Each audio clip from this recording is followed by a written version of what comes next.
Sounded like a loud celebration. Yeah, felt like we won the championship. We needed that. We needed it.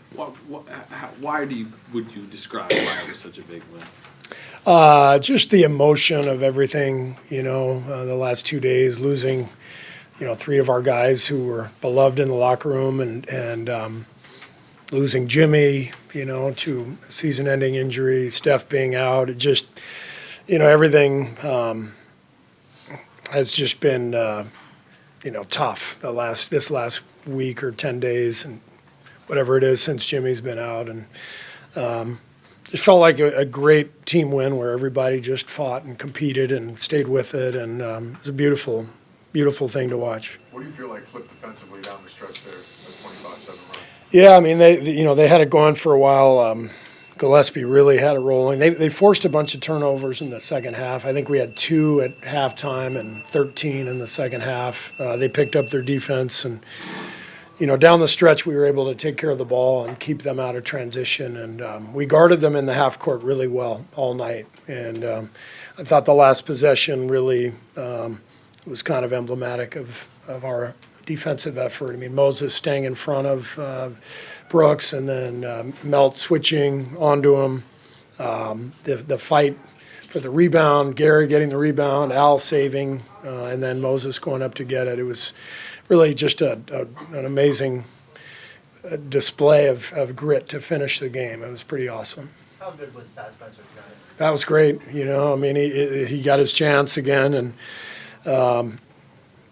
we saw that obviously for that stretch. When he played 5 or 6 games, and I just think the biggest thing for Pat is just to shoot the three, let it rip. And he had that mentality. He took 3 threes in the first minute or so, and that's the right mentality for him. And when he shoots that shot, even if he doesn't make it, it sets up the offense. We can crash. We can get offensive boards. There's a flow to the game. So if people want to go under screens or don't pay attention to him, he's got to let it fly like he did tonight. Melton's first start this season. Do you expect to start him going forward? I don't know. We're trying to just, sort through everything right now with the injuries.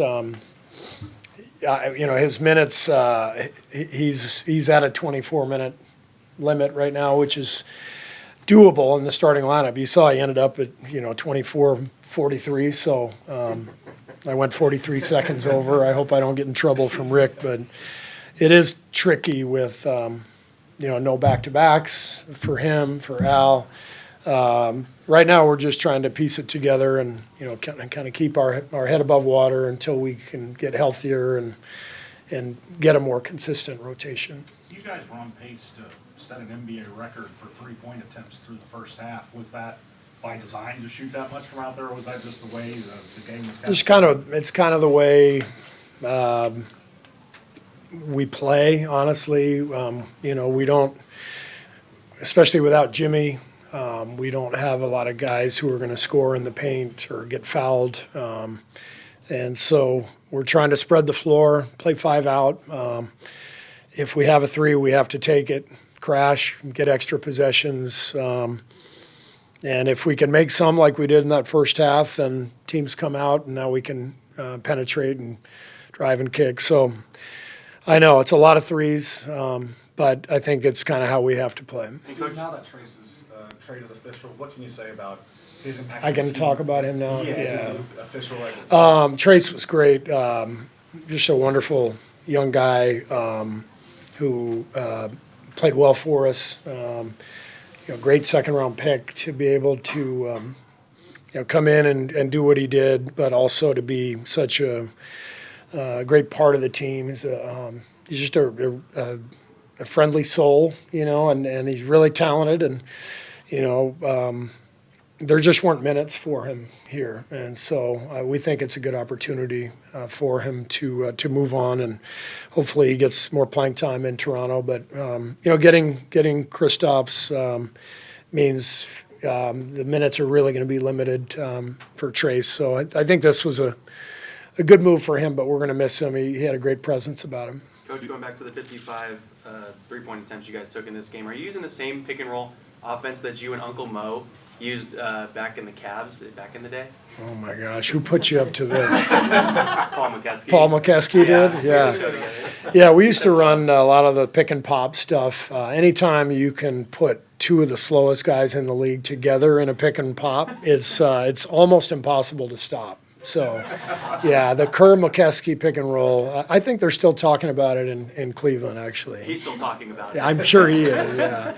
Coach, beyond the energy Di Santos always bring to the court, tonight he played the most minutes on the team with almost 36, he scored the season high 18 points and had a career high 7 assists.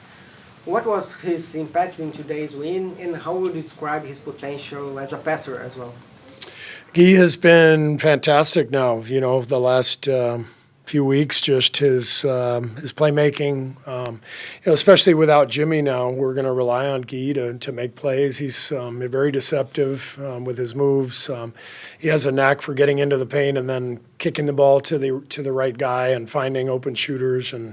But he's also shooting the ball well himself, and he's playing at a really, really high level right now. You're sensing more confidence from him attacking with his dribble. Yeah, a lot more confidence, and this is how it works. I mean, you get consistent minutes. You have the confidence of your teammates and the staff. That's when you really blossom, and I feel like Guy is blossoming right now. Steve, to follow up on Pat, he's always a guy that doesn't play with much fear, but now that he's hit that 50-game mark, he knows he's going to get converted. Do you think there's almost a sense of relief to really?